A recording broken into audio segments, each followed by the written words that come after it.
जागृती विद्या मंदिर माध्यमिक व उच्च माध्यमिक प्रशाला नेहरूनगर सोलापूर येथे आज गुरुवार दिनांक 15 ऑगस्ट 2024 रोजी भारतीय स्वातंत्र्याचा 78वा स्वातंत्र्य दिन मोठ्या उत्साहात संपन्न झाला। या कार्यक्रमासाठी प्रमुख अतिथी म्हणून श्री अनिल ज्ञानेश्वर सगर, कार्यकारी अभियंता, सार्वजनिक बांधकाम विभाग बीड, तसेच प्रधानमंत्री ग्राम सडक योजना मुख्य अभियंता हेही होते। या कार्यक्रमाचे अध्यक्षस्थानी प्रशालेचे प्राचार्य विजयरत्न चव्हाण हे होते। सर्वप्रथम प्रशालेचे क्रीडा शिक्षक संतोष जाधव यांनी प्रमुख पाहुण्यांना मानवंदना देऊन भारतीय तिरंगा फडकविण्याची विनंती केली। प्रमुख पाहुणे अनिल सगर यांच्या हस्ते तिरंगा ध्वज फडकविण्यात आला। या प्रसंगी प्रशालेचे प्राचार्य विजयरत्न चव्हाण, ज्येष्ठ शिक्षक यशवंत जाधव, मम्हाणे एमएल, सांस्कृतिक विभाग प्रमुख श्रीमती नलिनी राठोड, कांचन चव्हाण व प्रशालेतील सर्व शिक्षक शिक्षकेतर कर्मचारी उपस्थित होते। या प्रसंगी विद्यार्थ्यांनी राष्ट्रभक्तीपर गीते व स्वातंत्र्य दिन विषयी माहिती कथन केली।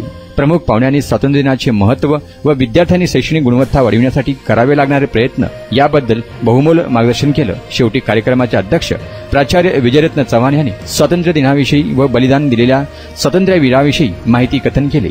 कार्यक्रम यशस्वी करण्यासाठी प्रशालेचे सेवक अनिल राजपूत, औदुंबर खताळ, शिवानंद काळे, संतोष चव्हाण यांनी परिश्रम घेतले।